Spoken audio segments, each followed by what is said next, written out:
Bonjour et bienvenue dans la chaîne solidaire du Podcapsuleur, le podcast qui aime la bière et les brasseurs. Aujourd'hui, on s'immerge dans la réalité d'une brasserie artisanale locale. Malgré la crise, la production continue, parfois à un rythme moins soutenu. Et puis pour continuer de vendre leur bière, de nombreux brasseurs ont mis en place un système de drive.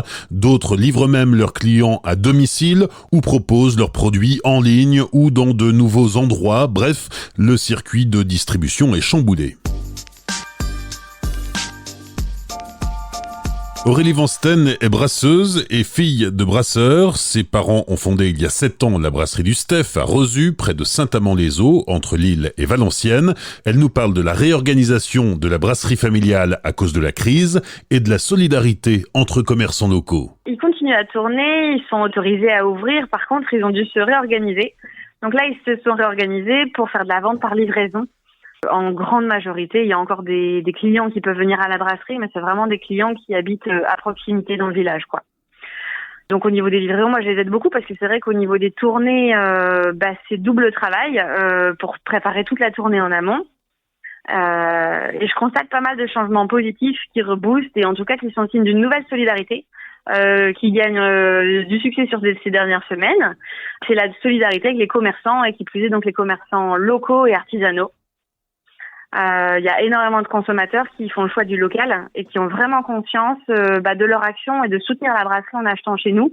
Mes parents, quand ils font des livraisons, donc ils reçoivent énormément d'encouragement à chaque tournée de livraison et ils ont vraiment des clients contents, en tout cas, de cette action, de faire en sorte que la brasserie aille jusque chez eux. C'est intéressant de voir qu'en fait, tous les commerçants sont dans le même bateau, hein. Oui, voilà. Et donc, c'est vrai qu'il y a aussi une solidarité entre commerçants. Parce que justement, on comprend le quotidien de l'autre et donc ceux qui sont encore ouverts et même ceux qui ne le sont plus, pour le coup, tout le monde s'entraide. Et donc, dans tout ce qui est commerce aussi alimentaire de proximité, les petites épiceries, toutes celles qui sont encore ouvertes, on voit qu'il y en a beaucoup qui commandent davantage à la brasserie. Donc, par exemple, les commerces spécialisés, type boucherie, boulangerie, font le choix de commander des bouteilles à la brasserie pour proposer à leurs clients nos produits.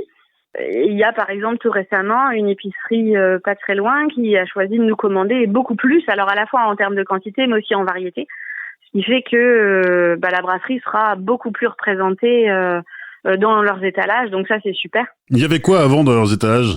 Alors pour les commerces spécialisés, tout ce qui est boucherie, boulangerie, la plupart du temps il n'y avait pas forcément de bière, en tout cas nous on n'y était pas forcément, donc ça c'est une nouveauté.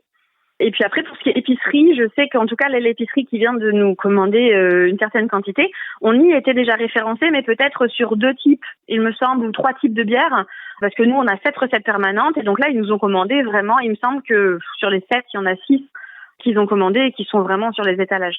Donc ça veut dire quoi ? Qu'ils réussissent plus à se fournir ailleurs ? Ou que par solidarité, ils jouent la carte du local ? Je pense qu'il y a les deux.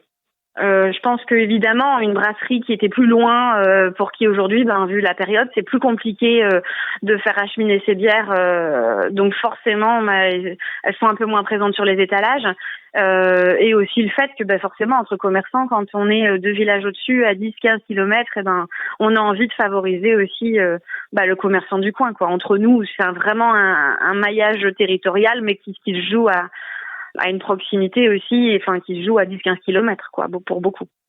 Il y a des nouveaux clients, des commerces de proximité qui vendent de la bière, mais qui ne réussissant plus à se fournir, ont frappé à la porte de la brasserie du Steph ? Non, en termes de commerçants, ça reste quand même... Alors, sauf quand, tu vois, boucherie, boulangerie, en effet, ça, c'est des nouveaux, parce qu'ils n'avaient pas nos bières sur les étalages. Après, pas tant que ça, sinon. D'accord. Mais bon, c'est quand même ce qui est quand même positif, c'est que certains se sont rendus compte qu'il y avait une brasserie dans le coin et ils ont été volontaires pour aider à vendre ces produits. Voilà.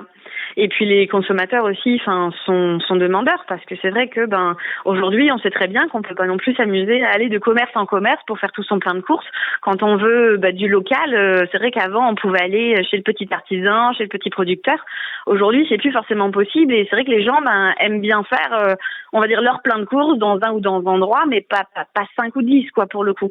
Donc ça leur permet, en tout cas en une sortie ou deux, d'avoir fait toutes leurs courses, et donc c'est vrai que ça répond aussi à une demande des clients. Et puis la brasserie du Steph a aussi beaucoup misé sur la vente aux particuliers.